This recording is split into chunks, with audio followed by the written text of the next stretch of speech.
These 15 games may have been torn apart by reviews, but trust me, they're secretly insane in all the best ways.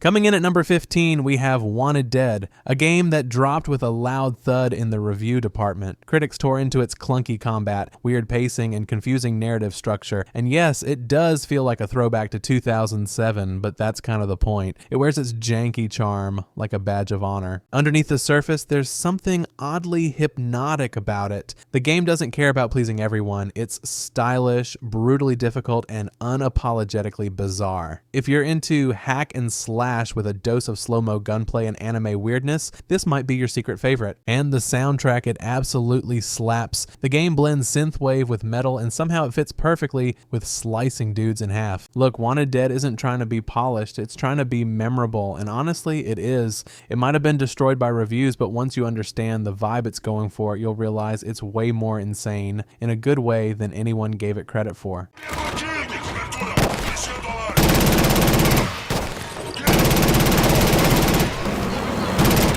At number 14 on our list is Killzone Shadow Fall. Okay, let's be honest, Killzone Shadow Fall launched with the PS4 and kind of vanished immediately after. A lot of people saw it as just a pretty tech demo with forgettable gameplay, but if you actually played through it, you'd know there's way more to it than that. First off, this game still looks incredible today. Like seriously, it holds up visually better than some current gen games. The lighting, the environments, the detail, it's all still mind-blowing. Guerrilla Games definitely flexed hard on this one. And gameplay-wise, it's not your typical run and gun shooter. It's slower, more tactical. You've got this owl drone that adds an extra layer of strategy, and some of the level design is surprisingly open-ended. It tries something different, even if it didn't land for everyone. It's definitely a slow burn, and the story's kind of a mixed bag, but if you skipped it because the reviews were meh, it might be worth a second look, especially now, years later, when you can just appreciate it for what it is.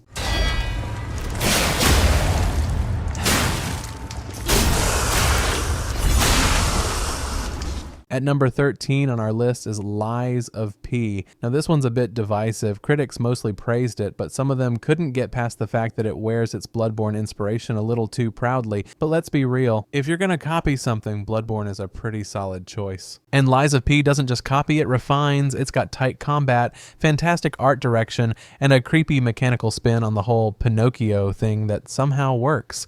The story is surprisingly dark, layered, and the setting is ridiculously atmospheric. Sure, it's not perfect. The difficulty spikes can be brutal and some of the enemy variety is lacking, but when this game clicks, it clicks. The parrying system alone is worth the price of admission if you're into that kind of precise, intense action. It got caught in the shadow of From Software, but it deserves to be seen on its own merits. If you're craving that Souls-like fix and somehow skipped this one, definitely circle back to it. You might find yourself way more impressed than you expected.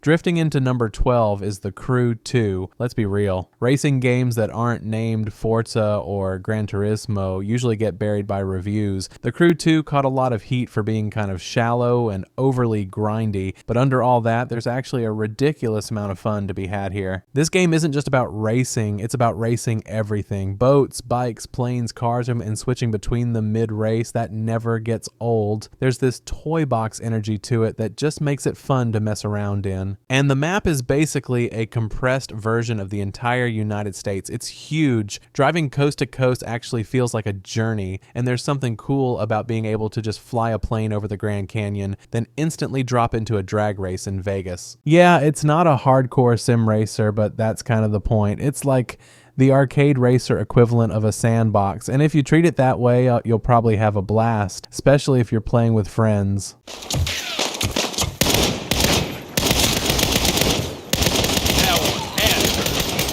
Claiming the 11th spot, we have Saints Row. Oh boy, this reboot did not go over well. Reviewers roasted it for bad writing, dated gameplay, and a tone that didn't know whether to be serious or goofy. But if you go in expecting a mid-budget chaotic mess, it's actually a lot more fun than people gave it credit for. The thing is, Saints Row's always been about over-the-top nonsense, and while this version tones that down a bit, it still has its moments. Jetpacking into enemy bases, launching people off rooftops, car combat, it's dumb fun, and sometimes that's enough. Sure, the humor doesn't always land, and yeah, there's definitely a layer of jank, but it's not unplayable by any means. And once you stop expecting Saints Row 2 or the third, you'll find a game that's weirdly addictive in its own right. It's a ridiculous over-the-top power fantasy with janky fun and chaotic action. Just don't expect depth and you'll have a blast.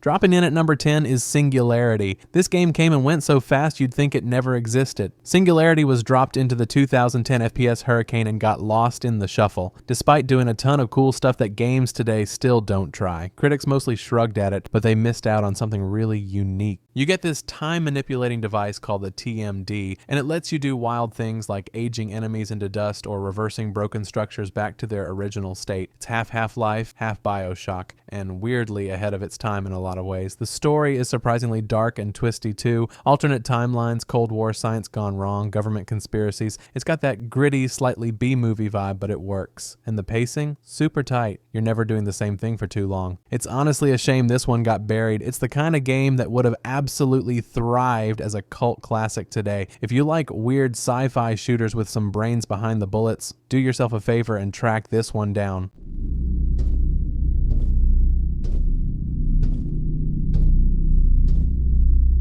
On number 9, we have Deliver Us the Moon. This one got a mixed bag of reviews when it landed. Some said it was slow, others thought it didn't offer enough gameplay, but that totally misses the point. Deliver Us the Moon isn't about fast-paced action, it's about the vibe, the atmosphere, the loneliness of space. Set in a near future where Earth is basically running out of resources, you're a solo astronaut heading to the moon to figure out why humanity's last lifeline went dark. It's haunting, quiet, and surprisingly emotional for a game where you're mostly alone. What it lacks in traditional gameplay, it makes up for in storytelling and presentation. The environments are stunning, the music is eerie and beautiful, and the sense of isolation is chef's kiss. It's not long, but it sticks with you long after the credits roll. So if you're into narrative-driven sci-fi with a heavy atmosphere and a slower pace, don't skip this one. It's like a playable sci-fi short film, and that's meant as a compliment.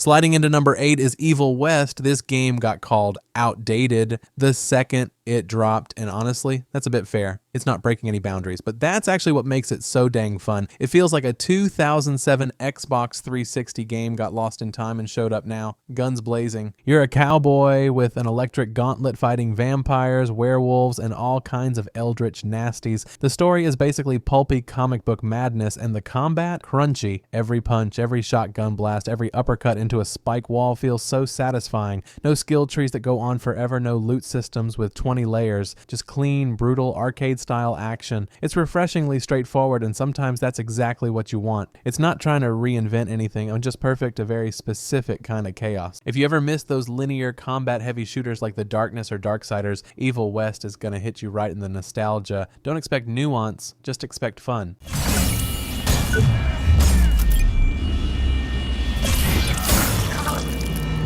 Taking the 7th spot, we have The Surge 2. All right, here's the deal. The Surge 2 had big shoes to fill and kind of tripped over them at launch. It improved so much over the first game, but still didn't get the love it deserved. The Souls-like crowd was divided, and critics were kind of lukewarm across the board. However, if you stuck with it, you'd find a really unique take on the genre. The limb targeting system where you can slice off specific parts of enemies to loot their gear, genius. It adds this strategic layer that makes fights way more intense than your average dodge and swing Souls clone. The world design's more open this time too, with shortcuts, secrets, and interconnected areas that feel super rewarding to explore. And the setting, gritty, tech gone wrong urban decay, gives it a cool dystopian flair that sets it apart from the usual medieval vibes. It's not perfect, but it does a ton of things better than people gave it credit for. If you're into challenging games with a sci-fi twist, this one's absolutely worth your time.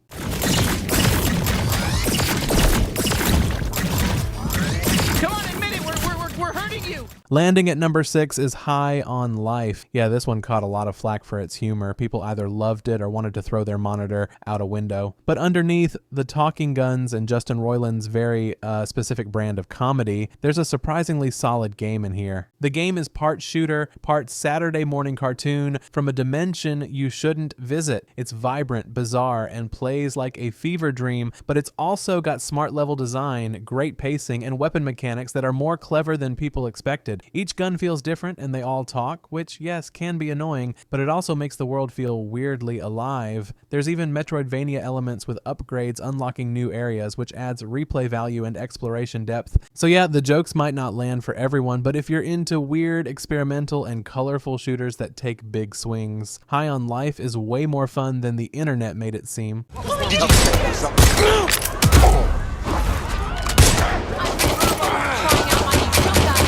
Breaking into the top 5, we have Watch Dogs Legion. When this game dropped back in 2020, nobody seemed too impressed with its big promise of playing as anyone in the city of London. It sounded cool on paper, but the execution left a lot of people disappointed. But here's the thing, Legion does a lot of things right that people completely overlook. The ability to recruit and play as literally anyone in the world is a mechanic that feels fresh and innovative. Sure, it might not meet the expectations everyone had, but it gave the game a level of unpredictability that most open world titles lack. The fact that you can take control of a granny who's packing heat or a construction worker with a drone is just fun. The world building and the way the story addresses modern issues like surveillance, privacy, and AI are surprisingly sharp too. The open world is packed with detail and the London setting feels alive with side content and missions that are more than just filler. It may not be flawless, but Legion's wild idea of playing as anyone gives it a unique edge. It's definitely a game that should get more credit for trying something bold in a genre that can often feel stuck in the past.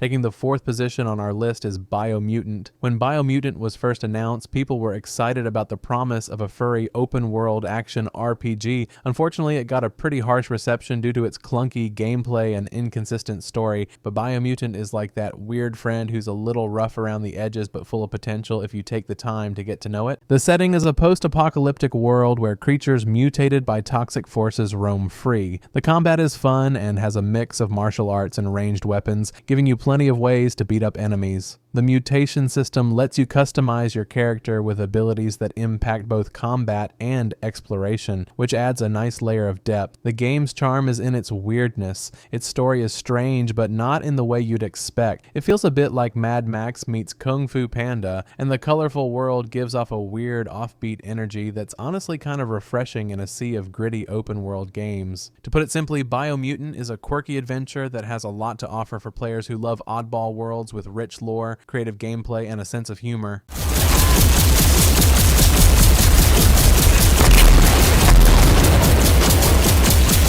Claiming the 3rd spot is Rage 2. Fans of this series were pretty vocal when Rage 2 hit the scene, mostly criticizing its lack of depth and storytelling. And yeah, compared to other open world shooters, it doesn't have the most groundbreaking narrative. But if you like pure, unadulterated chaos, then Rage 2 delivers a non-stop thrill ride. It's a Mad Max style open world where you can just drive around, shoot things, and blow stuff up. The game's fast-paced combat is satisfying with a great variety of guns and abilities that keep the action feeling fresh. You've got everything from rockets to crazy force powers that let you smash enemies into the air. It's over the top, and that's what makes it fun. The world itself is huge with plenty of crazy encounters to spice up the exploration. While the story isn't winning any awards, the gameplay more than makes up for it. It may not be a masterpiece, but sometimes you just want a game where you can blow things up without worrying about anything else. Rage 2 nails that vibe.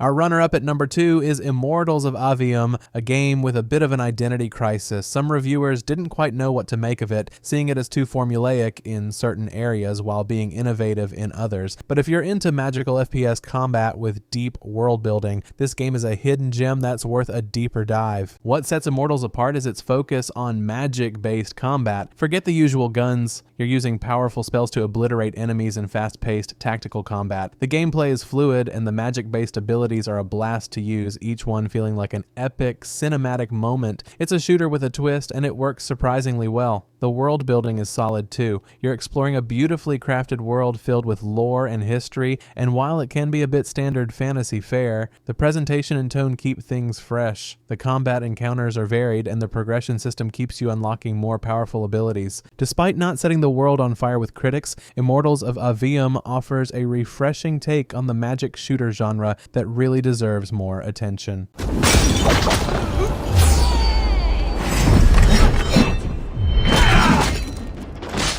And finally, at the top of our list, we've got Assassin's Creed Valhalla, which took a lot of heat for its cookie-cutter open-world formula and lengthy narrative. But let's be real, it's Assassin's Creed in a Viking setting, and while it's familiar, it also does a lot of things right that critics didn't always acknowledge. The world of Valhalla is massive, and Ubisoft's attention to detail is, as always, on point. You've got Vikings raiding England, upgrading settlements, taking on legendary beasts. It's everything you'd want from a game that's basically Viking fanfiction come to life. The RPG elements are deep, and the combat feels satisfying, with a range of different weapons to mess around with. Sure, it's not the most innovative game in the series, but it refines the formula so well. It's got the right balance of story, exploration, and combat that keeps you coming back for more. The side content alone is enough to keep you entertained for hours, and hey, who doesn't want to raid a Saxon monastery and then chill in a mead hall? While some reviews didn't give Valhalla the praise it guaranteed, this is the kind of game that's perfect for those who love massive open worlds with tons to do, a solid story, and all the Viking vibes you can handle.